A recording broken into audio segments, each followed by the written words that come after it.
السلام عليكم ورحمة الله وبركاته. بسم الله والحمد لله والصلاة والسلام على رسول الله وعلى آله وصحبه ومن والاه وبعد. Today's workshop is about success. So I would like to address the concept of being successful. And I have prepared 12 points. Successful people do it differently. And whatever we can cover in this session, we'll do. And we'll continue the rest, inshallah, in the second sessions. So you can switch with someone else, but you still can go online and hear either the second part or the first part. I always personally fascinated by people who are constantly successful at what they do, especially those who experience repeated success in many areas of their life throughout their lifetime. So when I study, for example, the life of Prophet Muhammad sallallahu alaihi wasallam, and I see how successful he was, or the Prophet's life in general, you study the life of the Khulafa, Abu Bakr, Umar, Uthman, Ali, radiyallahu anhum, Muawiyah, Umar ibn Abdul Aziz, Harun al-Rashid, or even when you study the life of great scholars like al-Bukhari, al-Imam Abu Hanifa, Malik, Ahmad, even in modern days, I will say even when I hear stories of successful businessmen and women, it always fascinated me.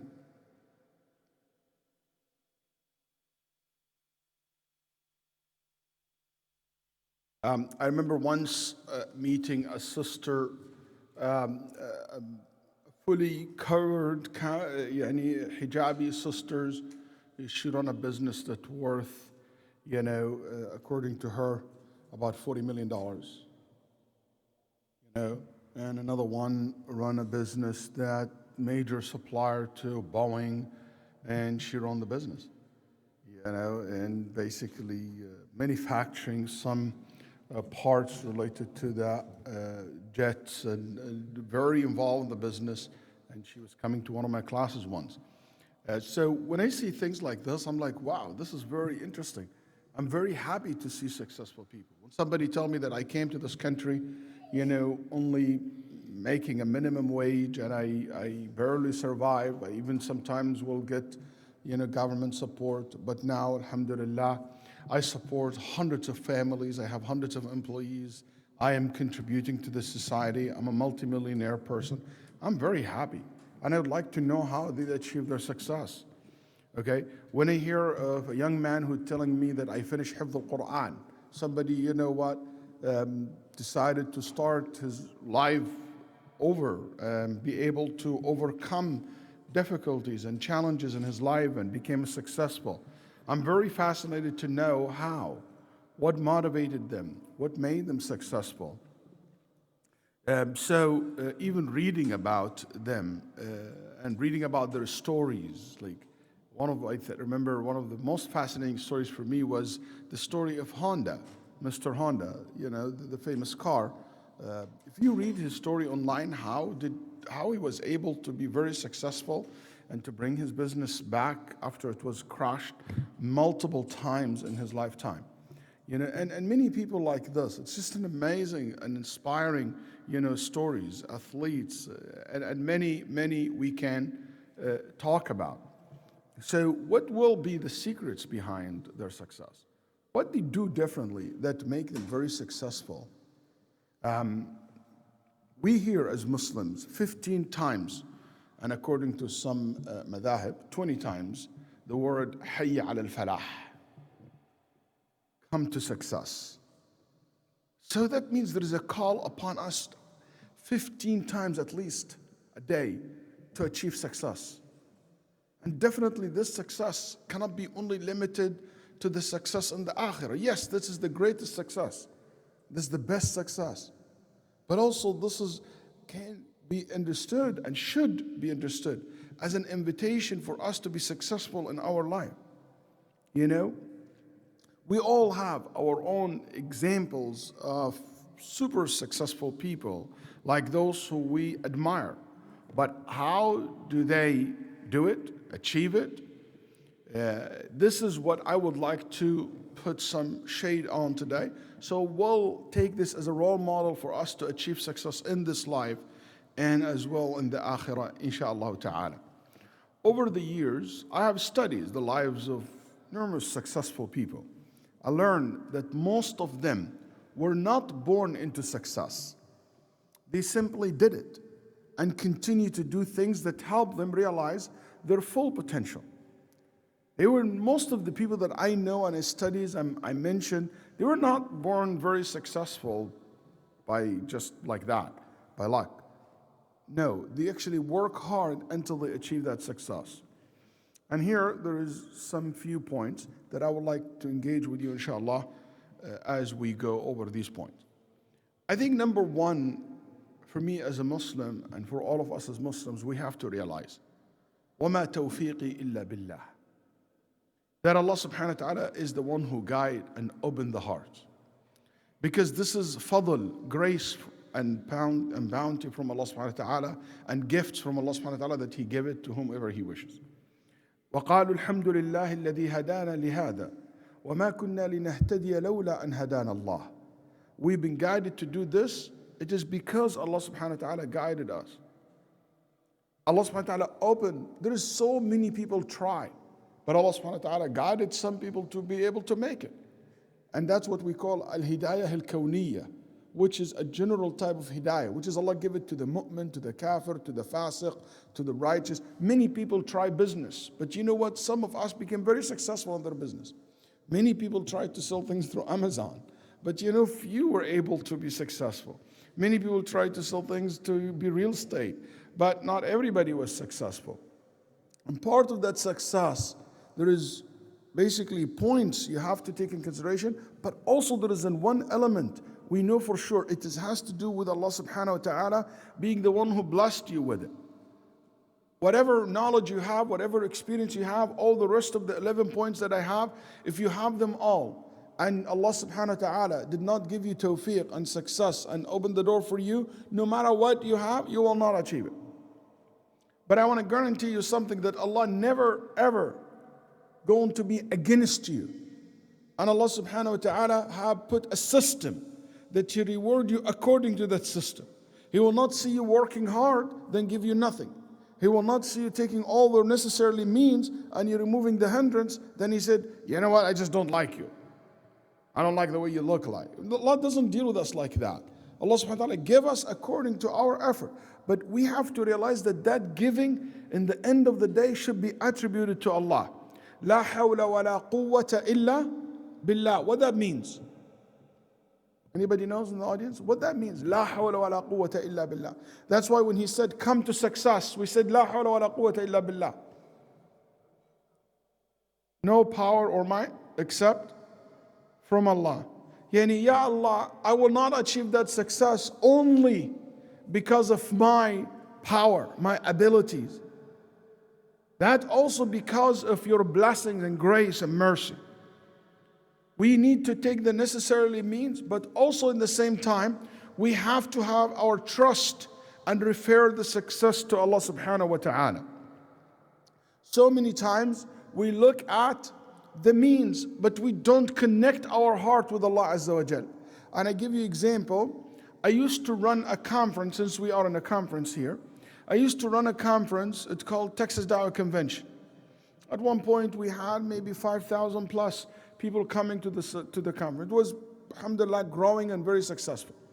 And I had a meeting with my volunteers one time, and they were doing fantastic job, mashallah, like the volunteers here. But I asked them a question. I said, how many of you guys, mashallah, they were talking about how they're preparing for the conference. The registration team, the marketing team, the ushers, the moderators, the hospitality, everything looks perfect and great, and everybody on the top of things, Then I said, how many of you guys been making dua that Allah make this successful event? Raise your hand among the volunteers. It was shocking that maybe one or two out of the two. Very good. So you see, but it's sad that we all rely on the materialistic things and the means, but we forgot about the tawakkul, about the one who make this means work. I say this sometimes also when I meet with our group in Al-Maghrib Institute, when we have our qabilas or branches and prepare for a class, I said, are you guys, the Amir or the Amira and the team, I said, are you guys making a lot of dua that Allah make it a successful event or not? That's what differentiates between someone who believes in God and someone who doesn't. A dua is among at-tawfiq, that Allah open your heart and your mind to make dua. Because ad-dua, basically, and al-qadar, go hand to hand. Allah make ad-dua the reason for qadar to change. Ad-dua and relying on Allah make you always content and happy with the result of your effort and keep you moving. So that's one thing I say in the beginning. You always keep in mind that if you want on the first point, make sure that you always have trust in Allah, refer the fadl to Allah subhanahu wa ta'ala. Don't just say, I'm successful because I'm smart. We're not Qarun, إِنَّمَا أُوتِيتُهُ عَلَى عِلْمٍ عِنْدِي. Qarun said, I am very rich because I'm very smart. I have so much knowledge. We're not like that. We refer the fadl to Allah subhanahu wa ta'ala. وَكَانَ فَضْلُ اللَّهِ عَلَيْكَ كَبِيرًا عَظِيمًا. That even the prophets and messengers, they all said that Allah, and Allah made that clear in the Quran, that what they have, the success that they achieve, it is because of the fadl and the minnah from Allah. The second point, which is a very important point for achieving any success, which is those people, they create and pursue smart goals. And I mean by smart goals as abbreviations, SMART. They pursue the goals that they put for themselves. Successful people are objective. They have realistic targets in mind. They know what they are looking for and why they are fighting for it. Successful people create and pursue these smart goals. Many people, their goals are made upon their arrival. I'll say that again, kind of funny and sad at the same time. There is a lot of people, they figure out their goals upon arrival. They actually didn't know what they want, but wherever destinations the road take them, they said, okay, that's my goal. That's like my son when we practiced shooting and he hit like number 7. He said, oh, that was my goal, the target. You know, that's why we're shooting for the 0. And he said, oh, I was aiming for 7. Yeah, sure. So whatever he hit, he claimed it as a goal. There's a lot, unfortunately, there's people like that. You know, they just doing things without any planning, without any clarity where they want and what they want to achieve. It is interesting that even I'll say, unfortunately, some even organizations, leaders, you ask them, so what's the plan? I guess you guys in England living this for the last 2 years or so. You know, so what's the plan? How are you going to plan for Brexit or not a Brexit? Or like, you know, is there a clear plan for how this will work? Or it will be after we get out, we'll figure it out. It's like, you know, people criticize a lot what happened in Iraq. When the invasion happened, there is no plan. What's after that? So what's after Saddam? We'll figure that out. So these kind of things, this is just a mega picture. Maybe we as individuals here not directly linked to it, but look at other smaller levels of planning. Ask administrations, ask Masjid leaders, ask, you know, community leader, what's your plan? What's your goal for this year, for next year? Do you have a clarity? Or what do you want? Do I have, okay, so I want to collect $100,000 or 100,000 pounds. What do you want to do with it? What's the plan for it? Okay, I'm in charge of this organization. What I want to be. And even more prior to this, where I am now and where I will going to be at this point in my life. Ask the head of household. Ask people, what's about your finance? Where do you want to be in 10 years? Where do you want to be in 5 years? Most of people do not have clarity or don't even understand this concept. They understand this concept, but they don't practice this. Okay, somebody asked me, for example, I want to get married. I said, who do you want to marry to? A good sister or a good brother. What that means? Just a good brother. This ambiguity doesn't help. You're lucky if you got a good guy because you don't have a clarity. You don't have a clear, what exactly that I want in that person.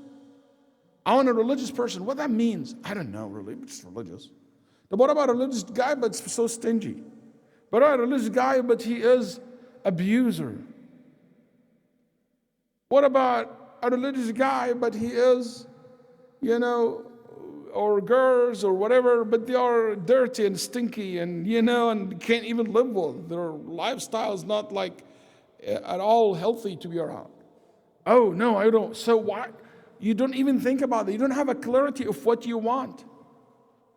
Shaykh, I want to seek knowledge. And I asked the question, why? What exactly do you mean by I want to seek knowledge? Do you want to be a shaykh? No. So what do you want to be? So why would you go, for example, study in Medina if you don't want to be a shaykh? Why would you want to quit your secular studies and go study in Medina if your goal not to be a specialist in Sharia? I would understand you go to Medina, to go to Azhar, to go to Islamic University in Pakistan, you go to this, if you want, that's one of your specialty you want to be.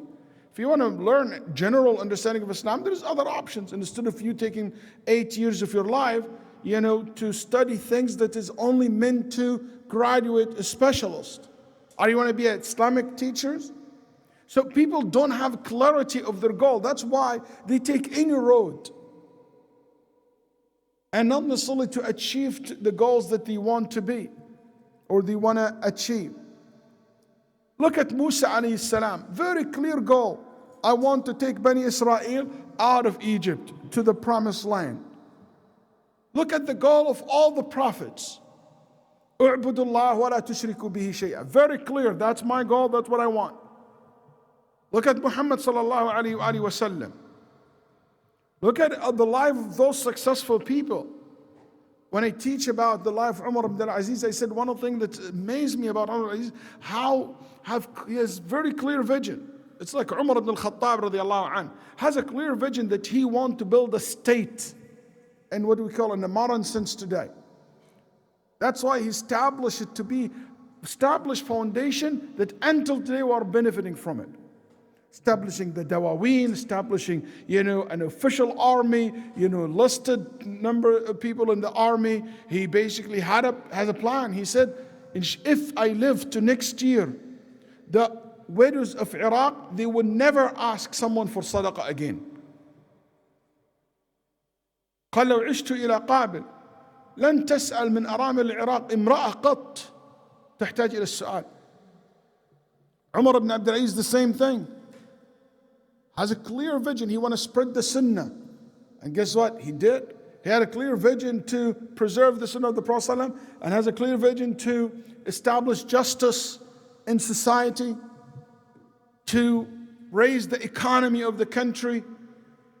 And he did. Why all those people were successful in their life and many others? It is because they have very clear goal and they have smart goals. Anybody in this audience understand what SMART goals means? S-M-A-R-T. What stands for S-M-A-R-T?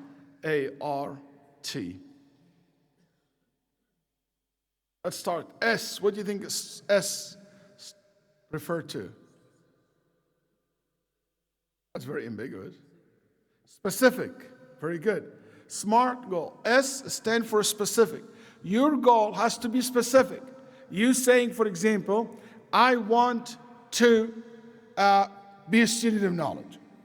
That's very ambiguous. That's very general. I'll say to the person, be specific. He said, I want to understand the Quran. I said, be specific. I want to memorize the Quran. I will even go specific. Okay, I want to memorize Surah Al-Baqarah. Excellent. I want to memorize Surah Al-Baqarah. I want to memorize the first juz of the Quran. I want to memorize, whatever thing you want, or I want to study, I want to read Tafsir ibn Kathir. I said, be specific more. The more you downsize the goal, the more achievable it's going to be. So whenever you say, for example, I want to be rich, what that means? It means I want to have more income than what I spend. Be more specific. I want to be in the end of the year, be able to have 10% more extra than what I spend, 20% extra. I want to be a successful program. What that means, successful program, be specific. It means I want 2,000 people to attend the program. I want a high income for the masjid. What that means, I want an income of $400,000 or pounds. The more specific you are, the more the goal will be clear in front of you. The more the goal is very ambiguous and just big, you feel comfortable because you don't have very specific target. And comfortable means being lazy and not pursuing it. Type M, smart. What M stands for? Measurable. Very good. So it is something measurable. There must be logical system for measuring the progress of your goal. To determine if your goal is measurable or not, ask yourself questions like, how much time? How many total?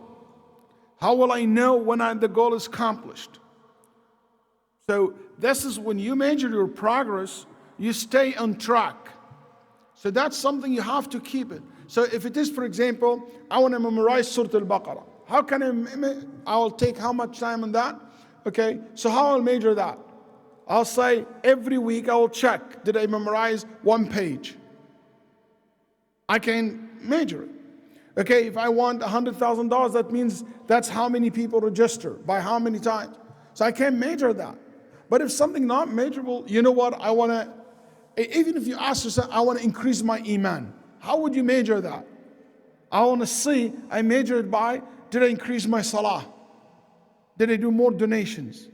Do I attend more classes? See, you have to put for yourself, after you make that specific goal, you have to put a measurement, basic logical measurement system for yourself to basically monitor your progress towards your goal. What's the third one? Smart. A. Achievable. Attainable. Don't put for your goal, for example, you said, I want to memorize the Quran in a year. And you don't even know how to read it yet. Yeah, that's something very hard for me to see achievable. You start with something that is, you know what? I want to be a millionaire while you are a millionaire. يعني in dain. I mean, you are already in negative with, I'm glad, but maybe you can start with something, I want to make $2 million in 1 year. Unless you're going to sell drugs. But in reality, you just don't come out of nothing like that. While you have all this debt, be something attainable. Something that is possible for you to achieve. Goal most represents an objective towards which you are both willing and able to work. Like one brother came to me and he started, mashallah, a good organization. I said, what is your goal? He said, to unify the Muslims. I said, good luck with that. That's not your hand to unify the Muslims, all the Muslims. Or I'm going to unify all the Muslim organizations in Birmingham. And who are you? Oh, I just finished high school and inshallah going to college. I'm full of excitement. Shaykh, be realistic. For someone young like you, will not be able to gather all these masajid with all the differences that they have to unify. But maybe you can say, I will make a project where I can make many organizations work with me in my project. Yes, that's attainable. I'm going to end racism in the world. Good luck. That's just not attainable. Something that's hard for me, for certain people at least. Type smart. R. What's R stands for? Relevant. Very good. Relevant. Attainable, realistic, same thing. but this one relevant. Something relevant to you. Like for instance, you are a sandwich maker. You make sandwiches, that's the good, you're a restaurant guy, that's your expertise. And you said, my goal is to invent the best app in the world. It's not your area. As you're not an IT guy. Okay, so it's not something that's relevant to you. The more your goal is relevant to what you do, the better it is. The more attainable it is. Relevance basically stress the importance of choosing goals that matter and matter to you. So for example, if it's something irrelevant to me as a Muslim or a member in the community, let's say my goal is to make sure that, Birmingham team go to the first, class, whatever you guys call them, what do you call the Premier League, and to be, the best team in the country. And you don't even love football, you don't play football, it's very irrelevant to you. And also we said one of the conditions has to be attainable, that's right? Okay, so in my opinion, you make sure you choose something, a goal that's relevant to you. Okay? Smart. What's the T for? Timely. Very good. A goal must be grounded within time frame, giving the goal target date. I start today and I end basically tomorrow. I'll give you an example. One of my friend, he's a teacher. In Saudi Arabia, they started school this week. So one of my friends, he's a teacher in school, and we are in a WhatsApp group. So he posted an experiment he did last semester in school with his students. And I'm saying this, maybe you can take that example. He said to his students, he teach in the students in the middle school, like 7th, 8th grade, okay, 6th, 7th grade. So he said to them, okay, I'm going to make he teaches Quran. He said, I have a request or a challenge for you guys. We're going to have a goal that we want to make Khatm al-Quran every month during this year. Students said, he started like this, said, everybody take the Mus'haf and read one juz. So everybody took the Mus'haf and read one juz. He said, everybody finish in 30 minutes. The juz. Everybody in the class. They are all speaking Arabic, so they're much easier for them. So the slowest one was 30, 31 minutes, something like that. So 30 minutes, everybody finished. Some did in 20 minutes. Then he said, okay, so what are you going to do? You're going to have 30 minutes every day, you read juz. And let's agree, you're going to have 10 minutes, okay? Every day we have Quran class here, you have 10 minutes to read. Then after Maghrib, 10 minutes, before Isha, 10 minutes, and at Asr, 10 minutes, and he divided for them the 30 minutes a day. Or you can do 20 minutes. But 30 minutes a day, that's not too much. Some of them 20 minutes. That's not too much at all. 30 minutes a day. He said, when I said that, and you choose the time, you put your own plan. So they agree in 30 minutes a day, and guess what? He said, he was sharing with us the information. He said, it was interesting when I saw them today, in the first day in school, many of the students who I taught them last year, they were telling me they've been doing this since he started that with them. So until now, they said, we made about 15 or 14 khatma, some of them 12 khatma, some of them 10 khatma. It became part of their daily activity, 30 days, every day they read Quran, that's one juz. All of a sudden they find themselves, every 30 days they finishing Quran one time. So every month they make one khatma. Isn't that interesting? That's the middle school kids. But they have a specific goal, timed, relevant, attainable, smart goal, and a smart teacher. So you see, when you do your goal in that and you follow that criteria of setting goals, it became you see and you measure your success. And that's something very, very important. We must be driven by our goals. We must be driven by our dreams. Don't allow yourself to start a day without seeing in front of you what's your goals. What are your goals? I remember I was giving a talk in a church, and I was talking about Umar ibn Abdul Aziz, telling them about who he was and why I think he's a very interesting person or personality to be learned about as a Muslim leader and scholar. So an old man came to me and he said, "Son, I just want to thank you for your talk about Umar Abdul Aziz, and I want to share with you something."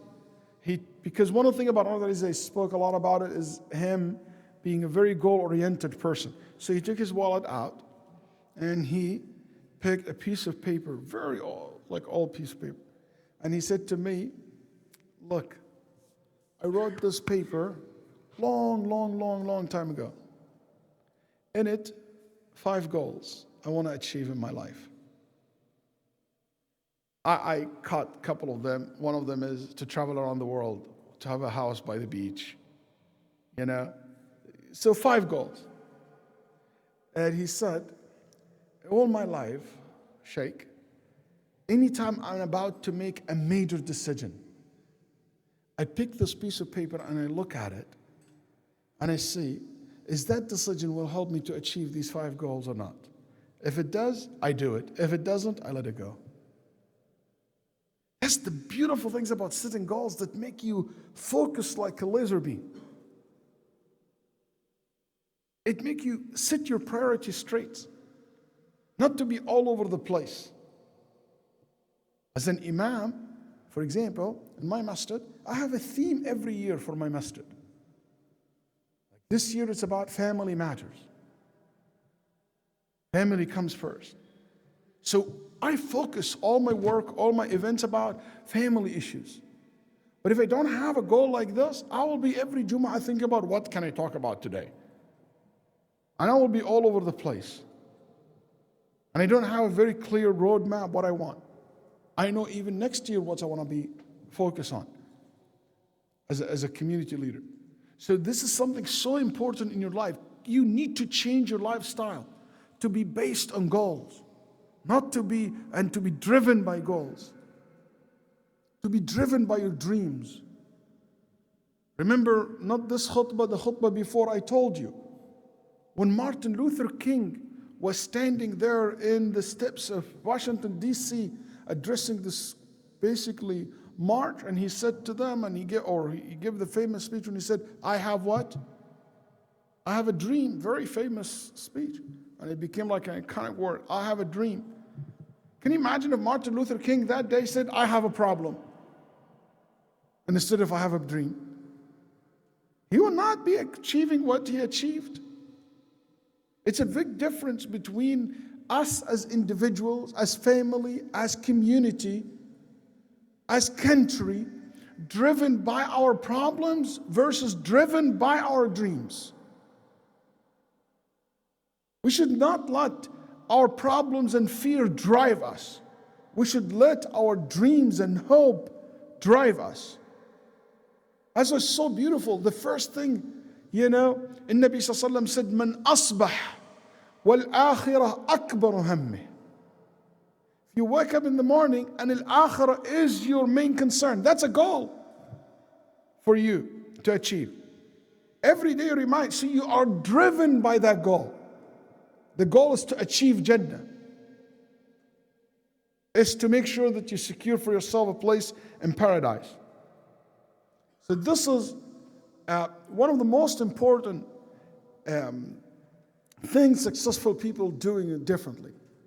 And if you look at your life, if your life is missed, if your life is not organized, if you're not achieving much, if you're not accomplishing much, I can guarantee you there is something here shaking about your goals.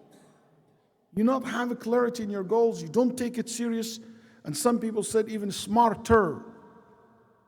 They add the ER, so they said basically it is something that you recorded. It has to be your dream. You have to write your goals to write it down and record it, and you refer yourself to it. And E stands for excitement. You should choose a goal that you're excited about. Don't choose for yourself a goal you're not excited about. That's why you should not live someone else's dream. You don't go to this school because your mom wants you. You don't ever marry someone just because your parents want you to marry that person. You don't choose a career because someone forced you into it.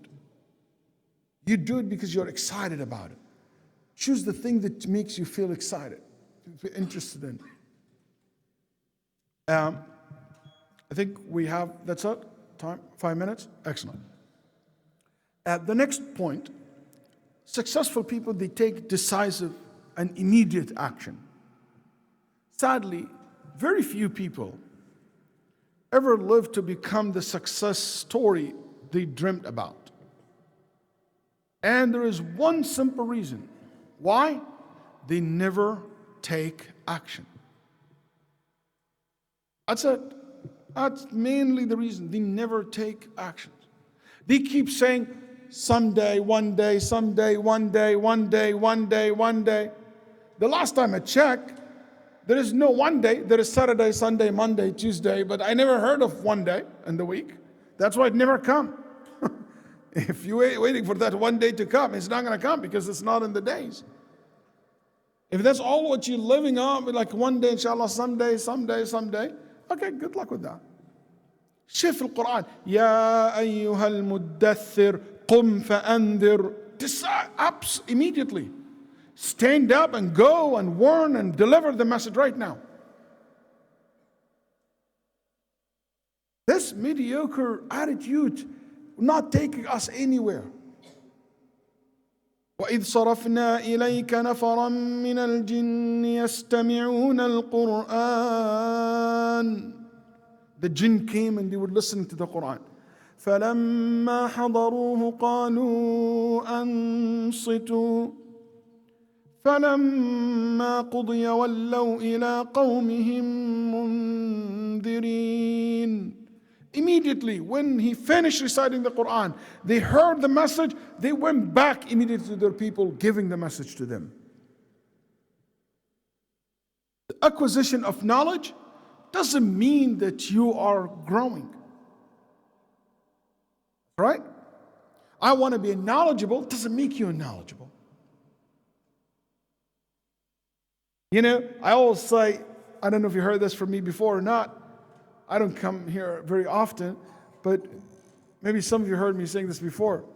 Being active on social media doesn't make you an activist. Being active in social media doesn't mean that you're an activist.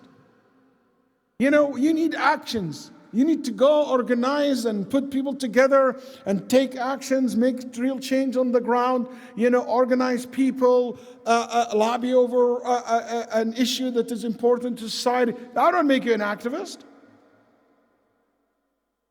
But just being active in social media and reading all these status and right status doesn't make you an activist.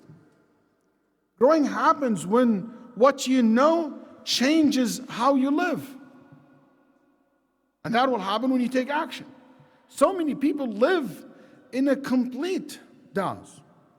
Actually, they don't live. They simply go by because they never take unnecessarily actions to make things happen, to seek their dreams, to take these steps.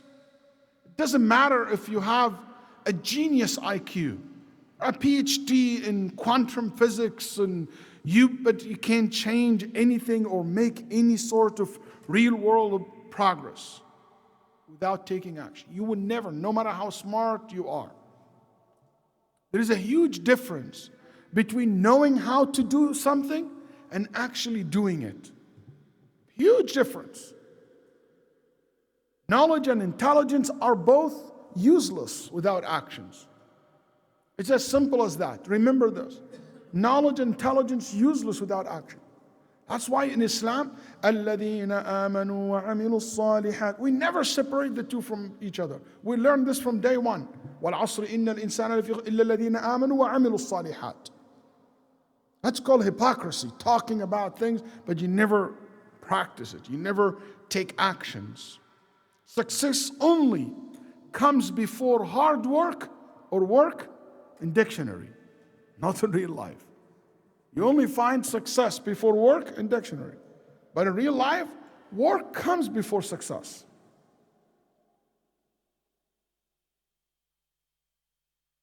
Claiming that you love your spouse is a claim. Will not be real unless it followed with action. You will not be successful in your marriage if you just say, I love you, I love you. Okay, but you know what? You don't spend time with your spouse, with your kids. You don't support them. You don't help them. You're not there for them. What this means is useless. No success without actions. Tell me, what's the difference between Hamza and Abu Talib? The two uncles of the Prophet ﷺ. One is Muslim and one is Kafir. Both supported the Prophet ﷺ. Both loved the Prophet ﷺ. Both believed in Muhammad ﷺ, that he's a messenger from his Lord. Both. But one took the necessary action, which is Ashhadu an la ilaha illallah anna Muhammadan Rasulullah, and the other one didn't. Until when you will be hesitant to take the decision, to make the change, to make the call? That's something serious. And it needs to be taken, you take that.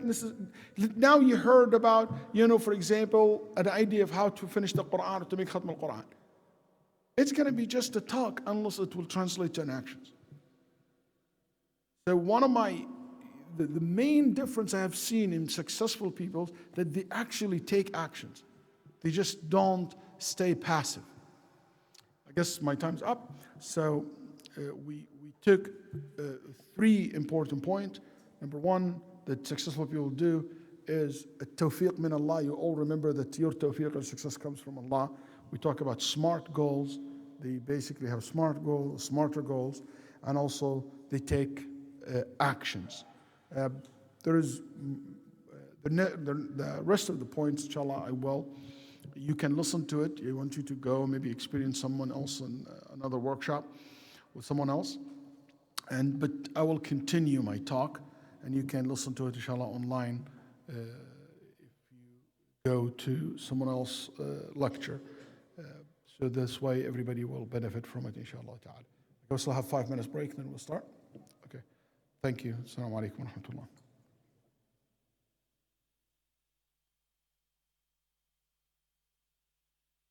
Assalamu alaikum wa rahmatullahi wa barakatuh. Can I just get your attention, please, inshallah? Firstly, just wanted to thank Shaykh Waleed for such an informative workshop. Alhamdulillah. We've got a few other workshops running, as you all are aware, around the Masjid area, in the partition hall and in the community hall.